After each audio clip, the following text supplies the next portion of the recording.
โอ้ยละว่าแสงเอ้ยแสงกระบองไตใส่มองสมัยเก่านอละยายมาบัดนี้ประวัติศาสตร์บ้านขี้เหล็กของเฮาตั้งแต่กกแต่เขามาล้ำจ่าให้ทานฟังให้ทานฟัง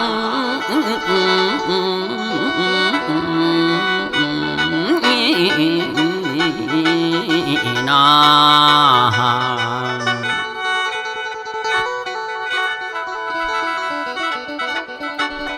ประมาณปี 2500 ไก่ปลากระท่าขันเสียงในนั้นแนวนกกอมพนาเนาะดังกองทำเลยทองคนหูก็ไปมาหาสู่ยั่งว่าท่านเป็นหมู่บ่ได้ขึ้นป้ายบ้านเพียงแต่เอิ้นว่าขี้เหล็กดงกะเฮิดหรือว่าดงขี้เหล็กทำเลยนี่นายถิ่นเข้ามาก่อนถิ่นมากินมานอนมาสร้างเฮือนสร้างบ้านมาถางหัวให้ส่วนครอบครัวของนายทิศนายพุทธนายทึบนายเทศกะดิโยมานหักคอเสมอเหมือนลาเดือนชนท่ากะทายเทนอตรงตองทำได้ทองคนเอิญขี้เหล็กนอขึ้นไปซื้อเสียงสะท้อนคนลือเขียวเหลืองท้องอารามหัวตำนานเบาเรามาพวกผู้ลุงแม่ป่าบ้านไก่ชืดติดกันย้ายเข้ามาล้มกองกับเรากายนอเป็นก่อนก็เลยกลายเป็นบ้านสถานท้องถิ่นเลยตั้งพญถิ่นนายถิ่นระบบเวียให้เป็นผู้ใหญ่บ้านแต่แม้นั้นผู้นำอำเภอเดชเขกรรมท้องถิ่นการปกครองพุ่นแล้วหนทางเที่ยวเกินไก่บ่ได้แหนงดอกข้าวกีหนทางมีหัวลำห้วยเอาขวัญเกยพอได้ทองพอได้ยางคำห้องไปบ้านนั่นบ้านนี้กระบองไต้กระแม่นเดือนวันเวลาข่อยเคลื่อน508 พ.ศ.น้ำเยื่นเป็นอำเภอได้ไต่เที่ยวสะพานใหม่ดังไปไก่คนหูไหลคนเฮือนเข้ามาเติมจากเครื่องในชัยภูมิหรืออำนาจกาดกองเข้ามาตุ่มเติมกันต่อจากนั้นนายเดชชัยเทพเด้อได้เป็นพยาบาลในศาลต่อนายถิ่นเป็นผู้มีศีลธรรมดอกผู้นำสมัยนั้นผู้มาแปลงมาปั้นจันลงธรรมพุทธศาสตร์ถือเป็นผู้ฉลาดหูทั้งด้านศาสนาพยาแพทย์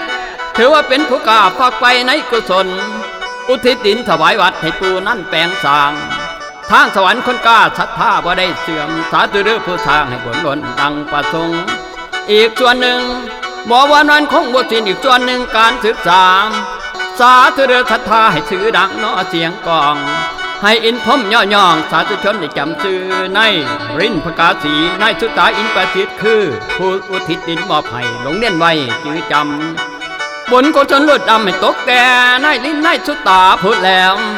มาบัดนี้ผู้ศักพุทธพรหมอาสมาสอนจิตก่อนผู้ใดสมัยนั้นตอนนั้นมีคนว่านายศักเป็นผู้ใหญ่หลายยุคหลายสมัยลูกศิษย์เข้าก็มีหลายก่อนล้ำบ่ได้เบาอภัยให้ผู้แต่งก่อนตอนนี้ข่าวบอลคอนสมัยใหม่ไทยขี้เหล็ก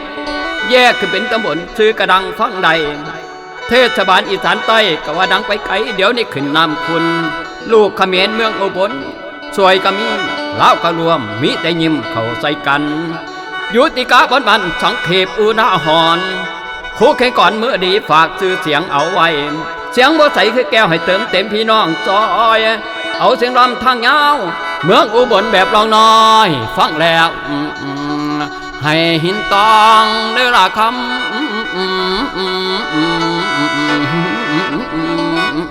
นา